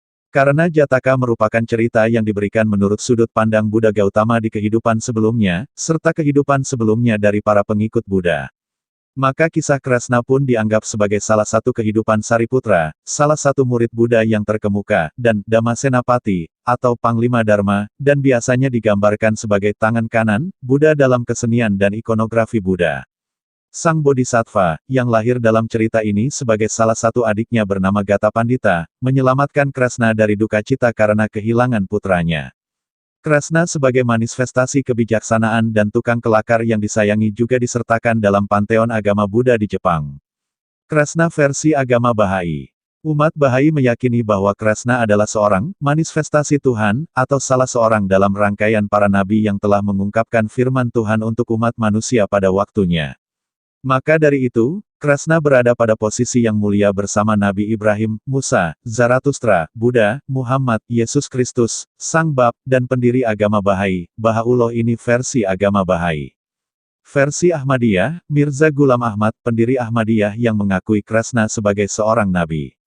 Di Asia Selatan, anggota komunitas Ahmadiyah meyakini Kresna sebagai utusan Tuhan, seperti yang diungkapkan oleh pendiri aliran tersebut, Mirza Ghulam Ahmad. Ghulam Ahmad juga mengaku memiliki kesamaan dengan Kresna sebagai pembangkit agama dan moralitas di zaman modern yang misinya adalah mendamaikan umat manusia dengan Tuhan. Pengikut Ahmadiyah mempertahankan istilah avatar awatara, yang dianggap sama dengan istilah nabi, dalam tradisi agama di Timur Tengah sebagai campur tangan Tuhan dengan manusia, seperti Tuhan yang menunjuk manusia sebagai khalifahnya di muka bumi. Dalam kuliah Sialkot, Ghulam Ahmad menulis, "Jelaslah bahwa Raja Krishna, sesuai dengan apa yang telah diwahyukan kepadaku, adalah orang yang benar-benar agung yang sulit untuk menemukan orang sepertinya di antara para resi dan awatara dalam Hindu. Dia adalah seorang awatara, yaitu, Nabi, besar pada masanya yang kepadanya Roh Kudus turun dari Tuhan. Dia berasal dari Tuhan, jaya dan sejahtera. Ia membersihkan tanah Arya dari dosa dan ternyata Nabi pada zamannya yang kemudian ajarannya diubah dalam berbagai cara. Dia penuh kasih kepada Tuhan, seorang teman kebajikan dan musuh kejahatan. Pemujaan atau penghormatan kepada Krishna telah diangkat dalam berbagai gerakan keagamaan baru di India sejak abad ke-19 dan kadang-kadang diikutsertakan dalam panteon eklektik dalam kitab-kitab okultisme, bersama tokoh-tokoh dari mitologi Yunani, Buddha, Alkitab, dan bahkan tokoh sejarah. Sebagai contoh, Edward Sir, tokoh berpengaruh dalam filsafat abadi dan gerakan okultisme, menganggap Krishna sebagai inisiasi agung, sementara itu para ahli teosofi menghormati Krishna sebagai inkarnasi Maitreya, salah satu dari para ahli kebijaksanaan kuno, guru spiritual umat manusia yang terpenting setelah Buddha. Krishna dikanonisasi oleh Aleister Crowley dan dihormati sebagai orang suci dalam misa gnostik dari Ordo Kuil Timur. Dalam catatan sejarah yang beredar di India, Indraprastha berumur 50.000 tahun. Legenda mengatakan bahwa Indraprastha terletak di wilayah Puranikut sekarang ini. Sebuah desa bernama Indraprat ada di Delhi sampai permulaan abad ke-20, kemudian digusur dan kota New Delhi dibangun di atasnya. Penggalian di wilayah perbukitan Indraprastha, ibu kota para Pandawa, seperti yang ditunjukkan Purana Kila menemukan bukti bahwa daerah itu pernah dianggap didiami selama hampir 2500 tahun. Indraprastha sempat menjadi kota besar selama berabad-abad, dari zaman kerajaan Maurya sampai kerajaan Gupta di India, namun kurang terkenal karena berdirinya kota-kota seperti Pataliputra, di sebelah tenggara daerah aliran sungai, yang menjadi sumber dua kerajaan terkuat di India. Indraprastha diserbu oleh bangsa Hun setelah jatuhnya kerajaan Gupta. Raja Hindu bernama Dilon konon membangun kota Delhi kuno, dekat dengan Indraprastha. Indraprastha versi Jawa. Dalam versi pewayangan Jawa, nama Indraprastha lebih terkenal dengan sebutan Kerajaan Amarta. Menurut versi ini, hutan yang dibuka para Pandawa bukan bernama Kandawa Prastha, melainkan bernama Wanamarta. Versi Jawa mengisahkan, setelah sayembara Dropadi, para Pandawa tidak kembali ke Hastinapura melainkan menuju kerajaan Wirata, tempat kerabat mereka yang bernama Prabu Matsyapati berkuasa. Matsyapati yang bersimpati pada pengalaman Pandawa menyarankan agar mereka membuka kawasan hutan tak bertuan bernama Wanamarta menjadi sebuah kerajaan baru. Hutan Wanamarta dihuni oleh berbagai makhluk halus yang dipimpin oleh 5 bersaudara, bernama Yudhistira, Danduncana, Suparta, Sapu Jagat, dan Sapu Lebu. Pekerjaan Pandawa dalam membuka hutan tersebut mengalami banyak rintangan. Akhirnya setelah melalui suatu percakapan, para makhluk halus merelakan Wanamarta kepada para Pandawa. Sejarah ini dikenal dengan kisah atau lakon babat alas Wanamarta. Korawa yang telah merasa berhasil membunuh Pandawa dalam cerita Bale Sigala-gala terkejut ketika mengetahui ternyata Pandawa masih hidup. Prabu Duryudana yang tidak ingin kerajaan Astina atau Hastina diminta oleh Pandawa selaku penguasa yang sah mencari berbagai cara agar bisa membunuh kembali Pandawa. Untuk memperhalus niatan tersebut, Pandawa diberikan daerah yang masih berupa hutan yang bernama Hutan Wanamarta, Wana berarti hutan. Hutan tersebut terkenal keangkerannya, begitu angkernya sehingga digunakan istilah, manusia datang, manusia mati, hewan datang, hewan mati, jalma mati, sato mati, untuk menggambarkan keangkerannya. Pandawa kesulitan dalam membuka hutan Wanamarta karena dikuasai oleh 5 makhluk halus yang wajahnya mirip dengan para Pandawa. Kelima makhluk halus tersebut adalah Yudhistira yang mirip dengan Prabu Puntadewa, Dandungwacana yang mirip dengan Bima, Dananjaya yang mirip dengan Arjuna, Nakula dan Sadewa yang mirip dengan si kembar Pinten dan Tansen. Kelima penguasa Wanamarta ini tidak sudi diganggu ketenangannya. Arjuna yang mempunyai minyak Jayengkaton mengoleskannya ke setiap mata Pandawa agar dapat melihat kelima makhluk halus penguasa Wanamarta. Akhirnya Pandawa dapat mengalahkan kelima penguasa hutan Wanamarta tersebut dan kelimanya menitis masuk ke dalam tubuh para Pandawa sehingga Pandawa memiliki nama yang sama dengan para penguasa hutan Wanamarta tersebut serta seketika itu juga hutan Wanamarta berubah menjadi kerajaan yang megah luar biasa bernama Indraprastha atau Amarta. Setelah menjadi Raja Amarta, Puntadewa berusaha keras untuk memakmurkan negaranya. Konon terdengar berita bahwa barang siapa yang bisa menikahi putri kerajaan Slagahima yang bernama Dewi Kuntulwinanten, maka negeri tempat ia tinggal akan menjadi makmur dan sejahtera. Puntadewa sendiri telah memutuskan untuk memiliki seorang istri saja. Namun karena Dropadi mengizinkannya menikah lagi demi kemakmuran negara, maka ia pun berangkat menuju kerajaan Slagahima. Di istana Slagahima telah berkumpul sekian banyak raja dan pangeran yang datang melamar Kuntulwinanten. Namun sang putri hanya sudi menikah dengan seseorang yang berhati suci, dan ia menemukan kriteria itu dalam diri Puntadewa.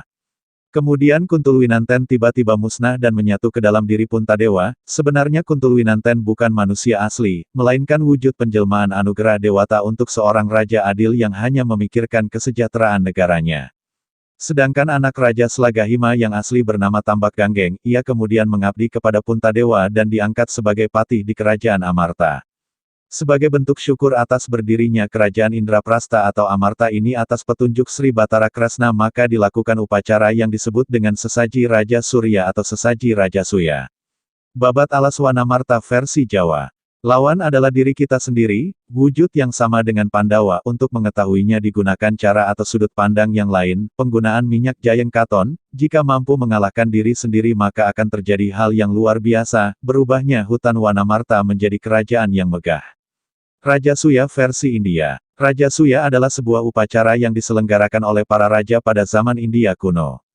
Upacara tersebut sangat terkenal, selayaknya upacara Aswameda. Raja Suya maupun Aswameda sama-sama merupakan upacara yang hanya bisa dilakukan apabila seorang raja merasa cukup kuat untuk menjadi penguasa. Seperti Aswameda, selama persiapan upacara Raja Suya, para jenderal patih, saudara, atau ksatria yang masih sekerabat melakukan kampanye dengan menaklukkan daerah-daerah kerajaan di sekitar mereka, sekaligus mengambil upeti dari kerajaan yang berhasil ditaklukkannya. Raja yang kalah harus bersedia untuk memberikan upeti dan mau menghadiri penyelenggaraan upacara. Terdapat perbedaan antara upacara Aswameda dengan Raja Surya. Pada saat upacara Aswameda, kampanye militer dilakukan dengan melepaskan seekor kuda, lalu para prajurit mengikuti kuda tersebut dan daerah yang dilalui kuda tersebut ditaklukkan, sedangkan dalam upacara Raja Suya, kuda tidak diperlukan. Para prajurit menaklukkan kerajaan sekitar sesuai dengan apa yang sudah mereka rencanakan. Upacara Raja Suya yang terkenal diselenggarakan Raja Suya yang diselenggarakan oleh Yudhistira, putra tertua Pandu di antara para Pandawa. Hal tersebut dijelaskan dalam kitab Mahabharata versi India. Pada suatu hari, ketika Pandawa sedang memerintah kerajaannya di Indraprasta, seorang pendeta masuk ke istana dan melapor bahwa pertapaannya diganggu oleh para raksasa. Arjuna yang merasa memiliki kewajiban untuk menolongnya, bergegas mengambil senjatanya. Namun senjata tersebut disimpan di sebuah kamar di mana Yudhistira dan Draupadi sedang menikmati malam mereka. Demi kewajibannya, Arjuna rela masuk kamar mengambil senjata, tidak mempedulikan Yudhistira dan Draupadi yang sedang bermesraan di kamar. Atas perbuatan tersebut, Arjuna dihukum untuk menjalani pembuangan selama 1 tahun. Arjuna menghabiskan masa pengasingannya dengan menjelajahi penjuru Bharatawarsha atau daratan India kuno. Ketika sampai di Sungai Gangga, Arjuna bertemu dengan Ulupi, putri Naga Koroya dari Istana Naga atau Nagaloka. Arjuna terpikat dengan kecantikan Ulupi lalu menikah dengannya. Dari hasil perkawinannya, ia dikaruniai seorang putra yang diberi nama Irawan. Setelah itu, ia melanjutkan perjalanannya menuju wilayah pegunungan Himalaya. Setelah mengunjungi sungai-sungai suci yang ada di sana, ia berbelok ke selatan. Ia sampai di sebuah negeri yang bernama Manipura. Raja negeri tersebut bernama Citrasena. Beliau memiliki seorang putri yang sangat cantik bernama Citranggada. Arjuna jatuh cinta kepada putri tersebut dan hendak menikahinya, namun Citrasena mengajukan suatu syarat bahwa apabila putrinya tersebut melahirkan seorang putra, maka anak putrinya tersebut harus menjadi penerus tahta Manipura oleh karena Citrasena tidak memiliki seorang putra.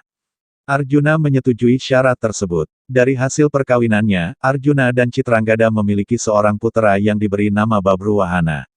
Oleh karena Arjuna terikat dengan janjinya terdahulu, maka ia meninggalkan Citranggada setelah beberapa bulan tinggal di Manipura. Ia tidak mengajak istrinya pergi ke Hastinapura. Setelah meninggalkan Manipura, ia meneruskan perjalanannya menuju arah selatan.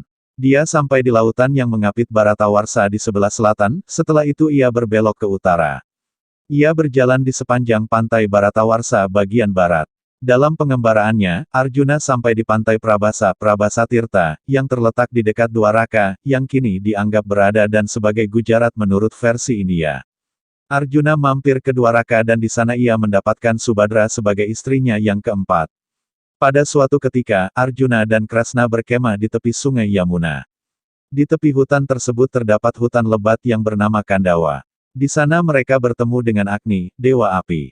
Agni berkata bahwa hutan Kandawa seharusnya telah musnah dilalap api, namun Dewa Indra selalu menurunkan hujannya untuk melindungi temannya yang bernama Taksaka, yang hidup di hutan tersebut. Maka, Agni memohon agar Kresna dan Arjuna bersedia membantunya menghancurkan hutan Kandawa. Kresna dan Arjuna bersedia membantu Agni, namun terlebih dahulu mereka meminta Agni agar menyediakan senjata kuat bagi mereka berdua untuk menghalau gangguan yang akan muncul. Kemudian Agni memanggil Baruna, Dewa Lautan. Baruna memberikan busur suci bernama Gandiwa serta tabung berisi anak panah dengan jumlah tak terbatas kepada Arjuna. Untuk Kresna, Baruna memberikan cakra Sudarsana. Dengan senjata tersebut, mereka berdua menjaga agar Agni mampu melalap hutan Kandawa sampai habis. Kitab Adiparwa bahasa Jawa kuno atau bahasa Kawi, tidak menyadur kitab dari India. Kitab atau Parwa juga Kidung Mahabharata Jawa banyak digubah menjadi cerita pewayangan. Dalam kitab Adiparwa Nusantara yang diterjemahkan ke bahasa Sanskerta India mungkin terdapat perbedaan dengan lakon pewayangannya, yang kadang-kadang besar sekali, sehingga memberi kesan bahwa segala sesuatunya terjadi di India padahal nuansa alam yang diceritakan adalah alam di Jawa. Hal ini kita bisa saksikan di relief-relief yang berkisah tentang Mahabharata, gambaran pohon dan rumah jelas menggambarkan nuansa Jawa tidak India. Hal ini disebabkan oleh kecerdasan para pujangga masa lampau yang mampu memindah alam pikiran para pembaca atau pendengarnya dari suasana Jawa asli menjadi India, dalam perkembangan dan promosi bahwa cerita ini adalah India. Jika Hastinapura sebenarnya terdapat di India, apakah benar nama-nama seperti Jongkring Salaka, Pringgandani, Indrakila, Gua Kiskenda, sampai Gunung Mahameru itu nama India? Bukankah itu tanah Jawa? Begitu pula dengan tokoh Pancawala, Pancakumara. Jika dalam versi India mereka terdiri dari 5 orang, maka dalam pewayangan mereka dikatakan hanya 1 orang saja. Menurut Mulyono dalam artikelnya berjudul, Dewi Dropadi antara kitab Mahabharata India dan pewayangan Jawa, ia menyatakan bahwa terjadinya perbedaan cerita tentang Pancawala antara kitab Mahabharata India dengan cerita dalam pewayangan Jawa karena pengaruh perkembangan agama Islam di tanah Jawa. Penulis berpendapat tidak demikian. Masyarakat Jawa terdahulu tidak terpengaruh oleh budaya Hindu India, karena menurut catatan sejarah tidak ada misionaris Hindu India datang ke Nusantara, sedangkan Hindu India menjadi bernama Hindu pada abad 9 Masehi. Sedangkan mempunyai kemiripan dengan Islam, hal tersebut dimungkinkan karena peradaban Jawa terdahulu sudah mengenal Hyang Widi atau satu Tuhan Esa yang dalam Islam disebut Tauhid. Salah jika kaum Barat mengatakan ajaran terdahulu Nusantara animisme atau dinamisme. Hal serupa juga terjadi pada kisah Dewi Dropadi dalam kitab Adiparwa. Jika dalam Adiparwa India ia bersuami 5 orang, maka dalam pewayangan Jawa, yang mungkin mengambil dari gambar pada relief yang sudah ada terlebih dahulu dari kitab Mahabharata India, Dropadi hanya bersuami 1 orang saja.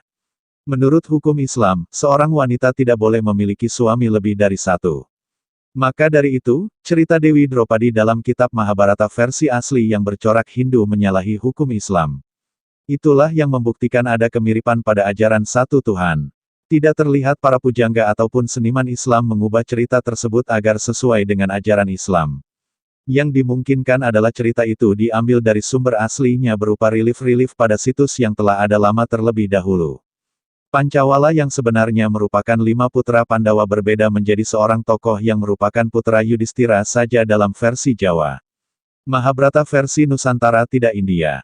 Awal kisah Mahabharata versi Jawa yang kebanyakan ada dalam kisah wayang Mahabharata versi tidak dan bukan dari India adalah sebagai berikut. Berawal dari pertemuan antara Raja Duswanta dan Sakuntala. Raja Duswanta merupakan seorang raja besar dari kerajaan Chandrawangsa dan juga merupakan keturunan dari Yayati. Dia menikahi Sakuntala setelah pertapaannya atas perintah dari Bagawan Kanwa yang kemudian punya keturunan Sang Barata. Setelah itu, Sang Barata punya keturunan Sang Hasti yang kemudian membangun sebuah pusat pemerintahan yang diberi nama dengan Hastinapura. Semua raja dari Hastinapura juga merupakan keturunan dari Sang Hasti. Dari keluarga Hastinapura tersebut, lahirlah Sang Kuru yang menguasai dan mensucikan sebuah daerah yang sangat luas atau yang dikenal dengan Kuruksetra. Dalam dinasti Kuru, lahirlah Sang Pratipa yang menjadi ayah dari Prabu Santanu yang dikenal sebagai leluhur dari para Pandawa dan Kurawa. Prabu Santanu sendiri merupakan seorang raja yang paling masyhur dari garis keturunan Sang Kuru yang berasal dari Hastinapura. Dia menikah dengan Dewi Gangga yang dikutuk untuk turun ke bumi, tetapi Dewi Gangga meninggalkan Sang Prabu, karena dia telah melanggar janji pernikahan. Namun, hubungan pernikahan dari Prabu Santanu dengan Dewi Gangga tersebut telah membuahkan 7 anak, akan tetapi semua anak tersebut ditenggelamkan ke laut oleh Dewi Gangga dengan alasan bahwa semua anak tersebut sudah kena kutukan. Namun, anak yang ketujuh dapat diselamatkan oleh Prabu Santanu dan kemudian diberi nama dengan Dewa Brata. Setelah kejadian tersebut, akhirnya Dewi Gangga meninggalkan Prabu Santanu. Setelah Dewa Brata beranjak dewasa, dia melakukan sumpah Bishan Pratikya, sumpah untuk membujang selamanya dan tidak akan mewarisi tahta ayahnya. Dia melakukan hal tersebut karena tidak ingin dia dan semua keturunannya berselisih dengan keturunan dari Satyawati, ibu tiri dari Dewa Brata. Setelah ditinggal pergi oleh Dewi Gangga, akhirnya Sang Prabu menjadi duda. Beberapa tahun kemudian, Prabu Santanu kembali melanjutkan kehidupan rumah tangga dengan menikahi putri nelayan yang bernama Dewi Satyawati. Dari pernikahan tersebut, dikaruniai dua orang anak yang diberi nama Citranggada dan Wicitrawirya. Sedangkan Sang Dewa Brata, Bisma memutuskan untuk pergi ke kerajaan Kasi untuk mengikuti sayembara dan akhirnya dia memenangkan sayembara tersebut sehingga dia berhasil mendapatkan 3 orang putri yang bernama Ambalika, Amba dan Ambalika yang kemudian dibawa pulang untuk dinikahkan dengan adik-adiknya. Berhubung Citranggada telah meninggal, maka Ambalika dan Ambika dinikahkan dengan Wicitrawirya, sedangkan si Amba mencintai Sang Bisma, tetapi Bisma menolak cinta dari Sang Amba karena dia sudah terikat dengan sumpah bahwasanya dia tidak akan menikah seumur hidupnya. Demi usahanya untuk menjauhkan Sang Amba dari dirinya, tanpa sengaja dia melesatkan anak panahnya yang akhirnya menembus dada Amba.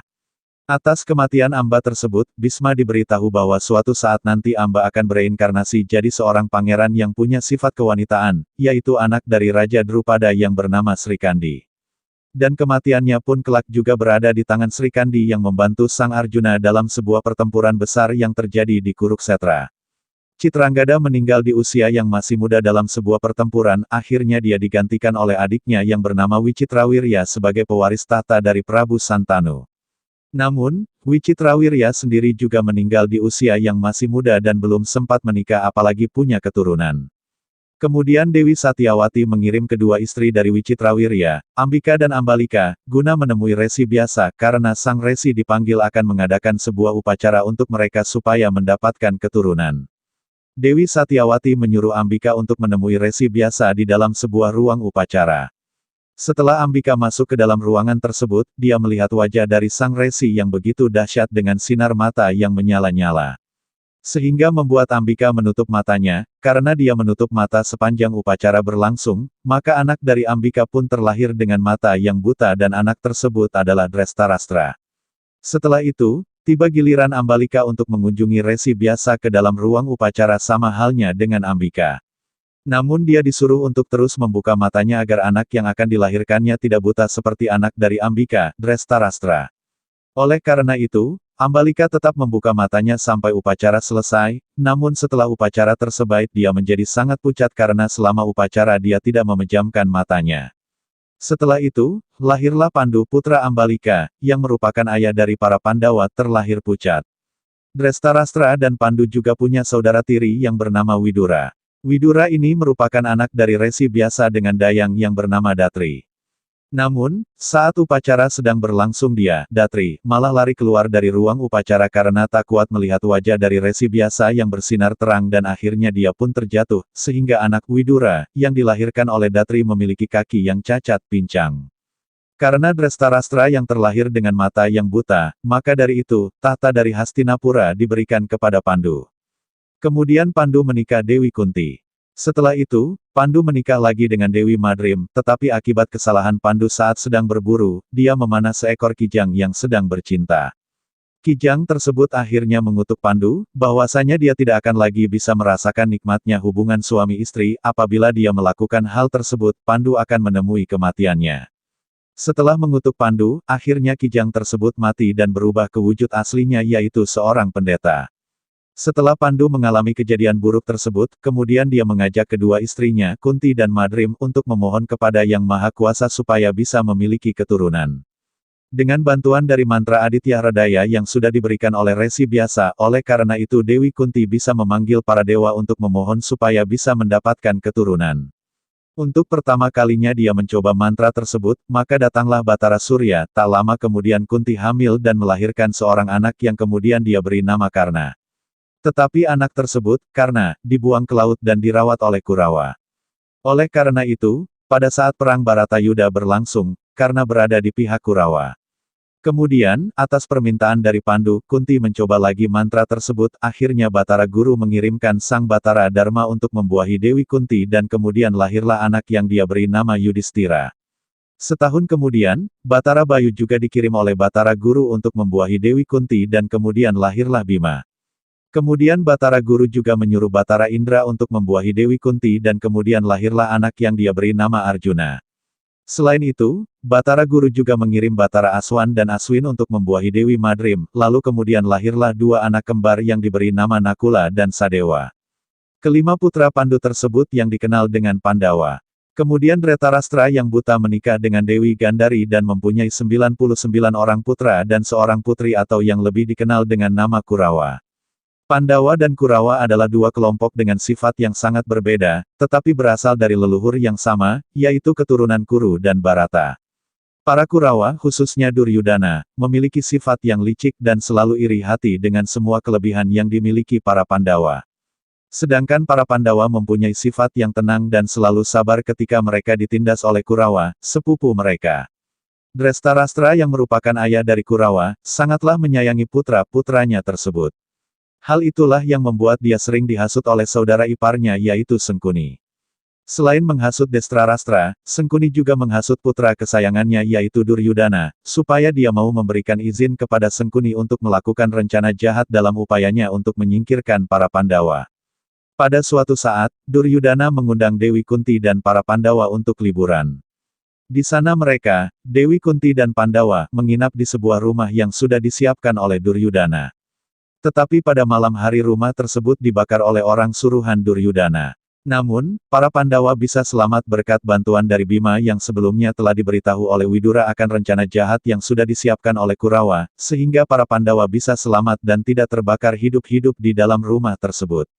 Setelah menyelamatkan diri dari rumah tersebut, para Pandawa dan Ibu Kunti masuk ke dalam hutan. Di dalam hutan tersebut Bima bertemu dengan seorang raksasa Hidimba yang kemudian berhasil dibunuh olehnya, lalu Bima menikahi adik dari Hidimba, yaitu Raseksi Hidimbi atau yang dikenal dengan Arimbi. Dari hasil pernikahan tersebut, lahirlah Gatotkaca. Setelah mereka berhasil keluar dari hutan tersebut, mereka melewati sebuah kerajaan yang bernama Pancala. Di sana mereka mendengar kabar bahwasanya raja dari Pancala yang bernama Drupada akan menyelenggarakan sebuah sayembara untuk memperebutkan Dewi Drupadi. Sayembara tersebut diikuti oleh semua raja dari seluruh negeri Arya, termasuk Adipati karena juga mengikuti sayembara tersebut dan berhasil menyelesaikan tantangan yang diberikan oleh Raja Drupada, namun dia ditolak oleh Drupadi karena status karena yang hanya putra dari seorang kusir. Para Pandawa juga ikut serta dalam sayembara tersebut, namun mereka menyamar sebagai kaum Brahmana. Pandawa ikut dalam sayembara tersebut untuk memenangkan 5 macam sayembara yang diberikan oleh Raja Drupada. Dalam sayembara tersebut Yudhistira berhasil memenangkan sayembara filsafat dan tata negara, Arjuna berhasil memenangkan sayembara senjata panah, Bima berhasil memenangkan sayembara gada sedangkan Nakula dan Sadewa berhasil memenangkan sayembara menggunakan senjata pedang. Pandawa berhasil melakukannya dengan baik dalam usaha untuk memenangkan sayembara tersebut.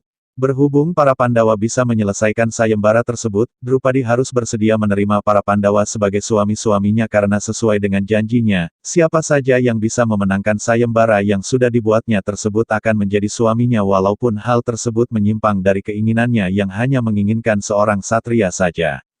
Setelah kejadian tersebut, kerusuhan pun terjadi karena para peserta yang lain menggerutu, karena kaum Brahmana tak sepantasnya mengikuti sayembara tersebut.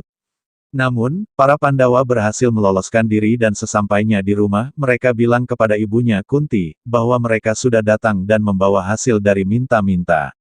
Akhirnya Ibu Kunti menyuruh mereka untuk membagi hasil tersebut dengan rata dengan semua saudaranya. Namun, betapa terkejutnya Ibu Kunti saat dia mengetahui bahwa anak-anaknya bukan hanya membawa hasil minta-minta, melainkan juga seorang wanita. Untuk menghindari terjadi pertempuran yang sengit antara Pandawa dan Kurawa, kerajaan Kuru dibagi menjadi 2 untuk Pandawa dan Kurawa. Kurawa mendapat bagian untuk memerintah kerajaan Kuru pusat induk, yang beribu kota Hastinapura, sedangkan para Pandawa mendapat bagian untuk memerintah kerajaan Kuru Janggala yang beribu kota Indraprasta. Baik Hastinapura ataupun Indraprasta mempunyai istana yang sangat megah dan di sana juga Duryudana tercebur ke dalam sebuah kolam yang dia kira sebagai lantai, sehingga membuat dirinya menjadi bahan ejekan dari Drupadi. Hal tersebut yang akhirnya membuat Duryudana semakin marah kepada para Pandawa. Untuk merebut kekayaan dari kerajaan Kurujanggala yang dipimpin oleh Yudhistira, Duryudana mengundang Yudhistira untuk bermain dadu. Ide tersebut merupakan hasil pemikiran licik dari Arya Sengkuni. Saat permainan dadu berlangsung, Duryudana diwakili oleh pamannya, Sengkuni, sebagai bandar dadu yang mempunyai keahlian untuk berbuat curang. Permainan dadu tersebut diawali dengan taruhan senjata perang. Akhirnya taruhan pemainan dadu tersebut terus meningkat sehingga menjadi taruhan harta kerajaan. Prajurit kerajaan pun juga ikut dipertaruhkan dan ketika pada puncak permainan, kerajaan Kurujanggala menjadi taruhan, namun Pandawa kalah dalam permainan tersebut dan habislah semua harta mereka dan juga kerajaan Kurujanggala termasuk juga dengan saudara-saudaranya dan yang terakhir adalah istrinya Drupadi dijadikan sebagai taruhan. Setelah kekalahan Yudhistira dalam permainan dadu tersebut, Drupadi diminta oleh Duryudana untuk hadir di arena judi tersebut karena Drupadi sudah menjadi milik Duryudana. Akhirnya Duryudana menyuruh para pengawalnya untuk menjemput Drupadi, tetapi Drupadi menolak hal tersebut. Mendengar bahwa pengawalnya gagal membawa Drupadi, Duryudana mengutus adiknya, Dursasana, untuk menjemput Drupadi. Drupadi yang menolak ajakan Dursasana untuk datang ke arena judi, akhirnya diseret dengan kasar dan tanpa rasa kemanusiaan.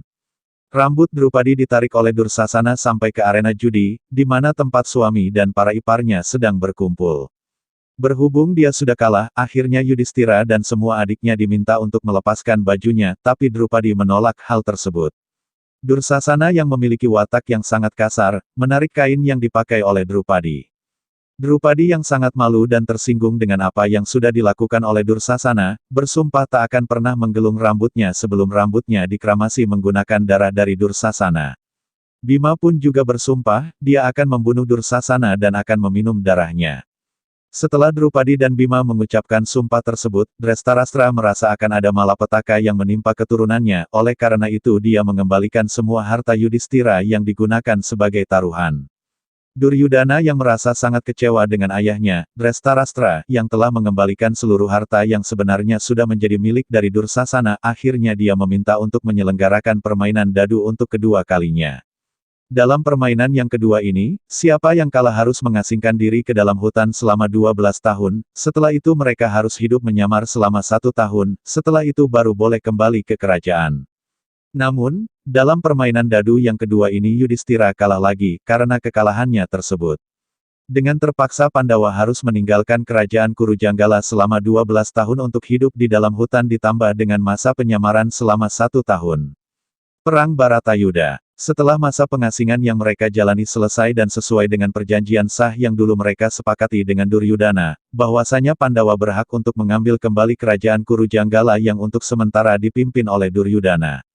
Namun, Duryudana berlaku curang, dia tidak mau memberikan kembali kerajaan Kurujanggal kepada para Pandawa walaupun hanya seluas ujung jarum.